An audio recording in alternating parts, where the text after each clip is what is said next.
বিশ্বের বহু দেশে উদযাপিত হচ্ছে মুসলিমদের অন্যতম প্রধান ধর্মীয় উৎসব ঈদুল আজহা। ত্যাগ ও মহিমার এই মহোৎসব ঘিরে নানা আয়োজন আর অনুভূতির গল্প ছড়িয়ে আছে নানা প্রান্তে।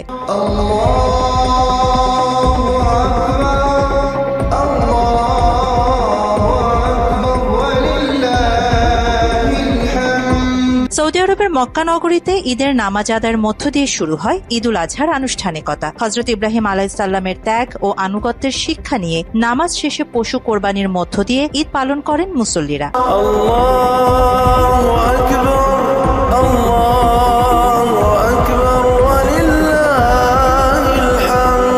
সংযুক্ত আরব আমিরাত, কাতার, ওমান ও ইন্দোনেশিয়ায় ধর্মীয় ভাবগাম্ভীর্যের মধ্য দিয়ে ঈদুল আজহা উদযাপিত হয়েছে। এসব দেশের বিভিন্ন স্থানে ঈদের জামাত অনুষ্ঠিত হয়। সংযুক্ত আরব আমিরাতে ঈদের আনন্দ আরও বাড়িয়ে তুলেছে আতশবাজির প্রদর্শনী। দুবাই, আবুধাবি ও শারজাহ সহ বিভিন্ন শহরে মনোমুগ্ধকর এই আয়োজন করা হয়।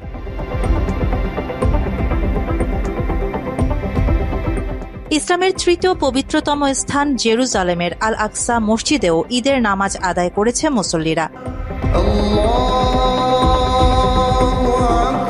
মাত্র 30% টাকায় জমির মালিক হয়ে নতুন বাংলাদেশের গড়ে তোলার স্বপ্ন দেখা বাংলা বসতি। মধ্যপ্রাচ্যের মতো আফ্রিকার বিভিন্ন দেশেও ঈদুল আজহা উদযাপিত হয়েছে। তবে আফ্রিকান দেশগুলো অর্থনৈতিক সংকট থাকায় বেশিরভাগ দেশেই পশু কোরবানির সংখ্যা একেবারেই সীমিত। নাইজেরিয়া ও ইথিওপিয়ায় মুসলিম সম্প্রদায় ঈদ উদযাপন করছে ধর্মীয় আচার অনুষ্ঠানের মাধ্যমে। মরক্কোতে কোরবানির পশুর দাম বেশি হওয়ায় সরকার নাগরিকদের কোরবানি না করার পরামর্শ দিয়েছে।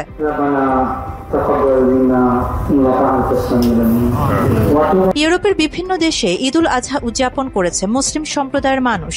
স্পেন, জার্মানি ও যুক্তরাজ্যে মুসলিমরা ধর্মীয় ভাবগাম্ভীর্যের মধ্য দিয়ে ঈদুল আজহা উদযাপন করছে। এছাড়া যুক্তরাষ্ট্র ও কানাডায়ও ঈদ উদযাপিত হয়েছে। এসব দেশে মসজিদ ও ইসলামিক সেন্টারগুলোতে ঈদের নামাজ অনুষ্ঠিত হয়। নামাজ শেষে মুসল্লিরা একে অপরের সঙ্গে ঈদের আনন্দ ভাগাভাগি করে নিয়েছেন।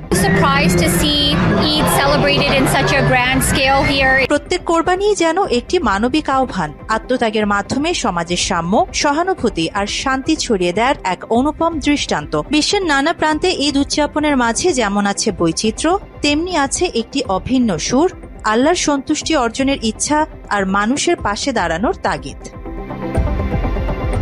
আরিবা জাহান, বাংলা এডিশন।